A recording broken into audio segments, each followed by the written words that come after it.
Hey everyone, welcome back to WhoMeTalk. Today, we're tackling two tiny words that confuse even advanced English learners: everyday and everyday. They look almost identical, but one tiny space changes everything: the meaning, the pronunciation, and how you use them. By the end of this video, you'll never mix them up again, and I'll give you a super simple trick to always get them right. Let's jump in. The big difference: two words versus one word. First, let's see what each one actually does in a sentence. Every day, two words, is an adverb of frequency. It answers the question, how often? It simply means each day, Monday to Sunday. For example, I brush my teeth every day. She goes for a walk every day after dinner. They study English every day. Whenever you can replace it with each day, you need the two-word version.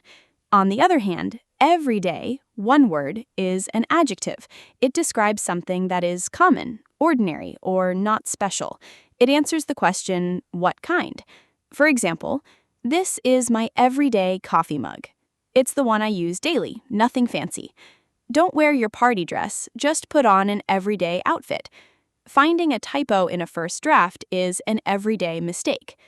Think of it this way: if you can insert ordinary or common before the noun, then everyday, one word, is the right choice. Pronunciation: it's all in the space. Here's a trick that will help you hear the difference even when people speak quickly. When we say everyday, two words, we pronounce both words clearly, with a tiny pause in between: every day. The second word, day, gets a little more stress. When we say every day, one word, it all flows together, and the stress falls on the very first syllable, every day. The day almost disappears. Try it with me.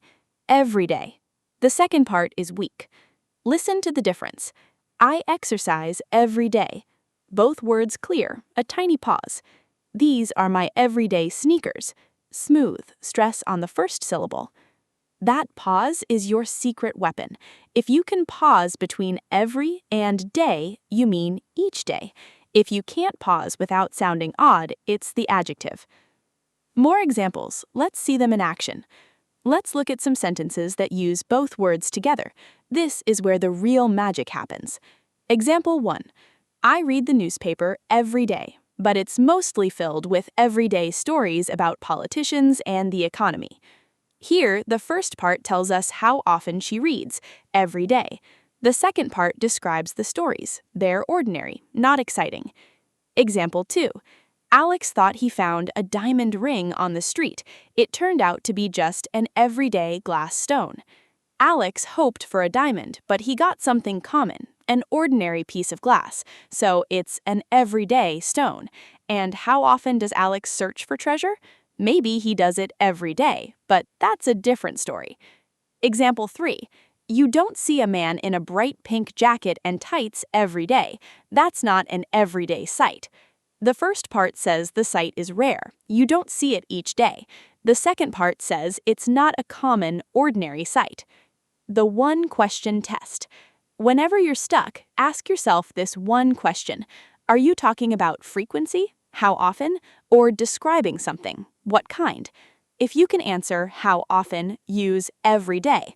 I go to the gym every day. If you can answer what kind, use every day. These are my everyday gym shoes. That's it. That's the whole secret. Quick summary. Every day, two words, means each day. Adverb of frequency. I study English every day. Every day, one word, means ordinary, common, adjective. This is an everyday problem. Pronunciation. Two words have a tiny pause. One word stresses the first syllable. Memory check. Can you replace it with each day? Use two words. Can you replace it with ordinary? Use one word. Outro and challenge. Now it's your turn to practice. In the comments, write two sentences about your own life, one using every day and one using every day. For example, I drink coffee every day. My everyday coffee mug is blue. I'll read them and give you a thumbs up if you've nailed it. If this lesson cleared up the confusion, please give this video a like and subscribe to WhoMeTalk for more easy English lessons. I'm Wasifa, and I'll see you next time. Bye.